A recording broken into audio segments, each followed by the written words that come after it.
Selamat pagi Bapak, Ibu, Opa, Oma, dan saudaraku yang baik. Puji syukur kepada Allah yang menempatkan kita di bawah sayap pernaungannya. Laksana anak ayam berada di bawah sayap induknya. Sehingga pagi ini, saudara dan saya bangun dan menghirup kehidupan. Firman Tuhan yang kita renungkan, Ayub pasal 23 ayat 11 sampai 12. Kakiku tetap mengikuti jejaknya. Aku menuruti jalannya dan tidak menyimpang. Perintah dari bibirnya tidak kulanggar. Dalam sanubariku kusimpan ucapan mulutnya. Saudaraku, betapa indah isi firman tadi. Menunjukkan tekad kuat dari orang yang mau tetap taat. Pernyataan orang yang berkomitmen mengikuti kemanapun Allah pergi. Sekaligus ingin menyimpan suara Tuhan di tempat terbaik pada dirinya, yaitu sanubarinya. Mengapa saya katakan indah? Karena pernyataan itu terucap dari seorang Ayub. Sedangkan ia tengah berada dalam situasi berat. Harta yang dimilikinya tadinya melimpah, telah sirna semua. Padahal harta bendanya punya jumlah yang luar biasa. Ia memiliki puluhan ribu ternak, setara puluhan miliar rupiah saat ini. Jumlah yang bukan main. Demikian juga anak-anak meninggal oleh berbagai sebab. Sedangkan istrinya larut dalam kekecewaan dan tidak memberikan dukungan moral ataupun spiritual. Dari orang terkaya menjadi amat miskin. Tidak hanya itu, Ayub pun telah kehilangan kesehatan terbaiknya. Jadi, ungkapan tekad itu lahir dari seorang yang tengah menghadapi kemalangan besar. Untuk orang biasa, mungkin bisa memerlukan penanganan dokter jiwa. Sebab yang dipikul amat berat. Ada yang hilang sementara, seperti harta benda. Ada yang hilang selama-lamanya, yakni kematian anak yang dicintainya. Saudaraku, bagaimanapun, tidak mudah menyatakan komitmen atau tekad mau taat pada saat menderita. Orang lebih mudah mengeluh dan menggugat. Lebih gampang menyatakan kata mengapa? Mengapa saya jadi miskin Tuhan? Mengapa anak-anakku mati Tuhan? Mengapa istriku tidak tabah dan menemani di saat kesusahan berat Tuhan?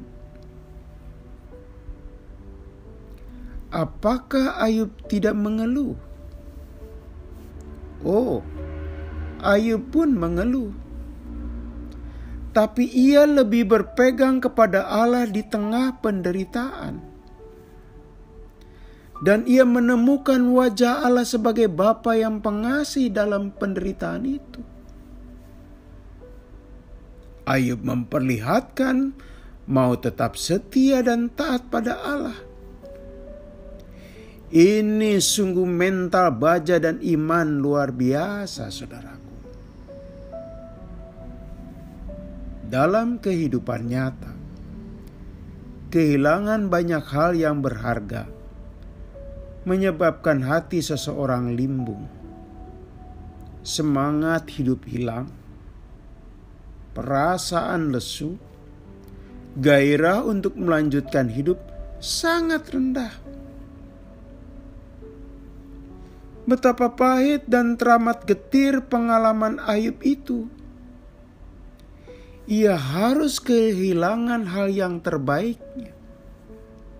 Bukan hanya soal harta benda, bahkan juga sosok-sosok tercinta pun hilang selama-lamanya. Saya yakin ini situasi yang stressful, pengalaman berat tak terkira. Orang yang tidak tahan akan stres berat dan depresi. Ia akan kehilangan energi terbaik dan kehilangan motivasi untuk bangkit. Waktu dan tenaga lebih banyak hanya untuk melamun dan tidak mau mendengar nasihat orang lain. Saudaraku, orang yang tengah bergumul dalam situasi demikian bisa hanyut dalam kepedihan, merasa hidup tidak punya arti lagi, merasa hidupnya hampa. Buat apa dan buat siapa lagi jika hendak bangkit? Seperti Ayub, anak-anak sudah meninggal, teman-teman menjauhi, istri tidak setia.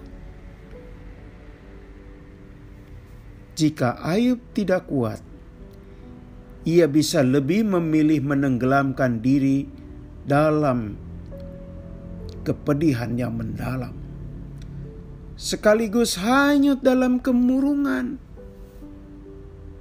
Hebatnya, bukan itu pilihan Ayub. Di sini Anda dan saya melihat butir berharga yang diajarkan firman Tuhan melalui figur Ayub. Saudaraku, dalam situasi terburuk apapun, Ayub masih menyimpan rasa percaya kepada Allah. Semua memang sudah habis. Anak-anak tercinta, kesehatan fisik, dan harta semuanya hilang. Sedangkan teman-temannya hanya pandai menasihati dan menyalahkan dirinya. Seakan penderitaan itu berawal dari keberdosaan Ayub sendiri. Yang masih tetap mau di samping Ayub cuma satu. Siapa? Dia adalah Allah. Allah tetap sabar, menjadi sahabat setia di kala duka Ayub. Saudara, kesetiaan dan kesabaran Ayub terbukti tidak sia-sia. Allah mengganjarnya. Allah memulihkan ulang. Saudara-saudara dan temannya yang dulu menjauhi, kini mendekat lagi. Hartanya pun kembali diganti berlipat ganda.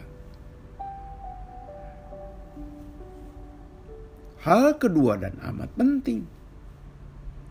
Di sini kita belajar bahwa segala sesuatu bisa berlalu dari hidup kita. Kesehatan, tenaga, jabatan, teman, uang, bahkan umur kehidupan di dunia ini. Karena semua itu bersifat fana, sementara, tidak kekal. Saudaraku, di masa pandemik ini, ada orang kehilangan sesuatu yang bersifat sementara. Seperti kehilangan pekerjaan, berkurangnya pendapatan, tutupnya bisnis yang dimiliki. tetapi ada pula yang kehilangan orang yang dikasihinya untuk selama-lamanya karena terpapar COVID-19.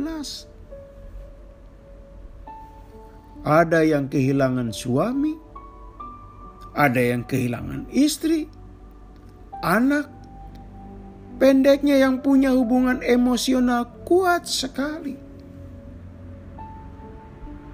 Semoga Allah terus menemani mereka sebagai sahabat dan mengawalnya. Mengawal dengan kasih-Nya yang kekal sehingga membuat mereka kuat, saudara-saudara. Semua bisa berlalu, namun Allah dan kasih-Nya selalu setia dan terus ada. Inilah yang memberi kekuatan kepada Ayub, dan inilah juga yang seharusnya menjadi kekuatan Anda dan saya. Berbahagialah kita mendapat kasih-Nya yang kekal, yang membuat kita sabar dalam menghadapi segala sesuatu. Kita berdoa. Ya Allah, kiranya kami terus mengikuti jejak-Mu, meski hati dan perasaan kami pada saat tertentu tengah menghadapi ujian kehidupan. Engkaulah sahabat setia kami. Amin.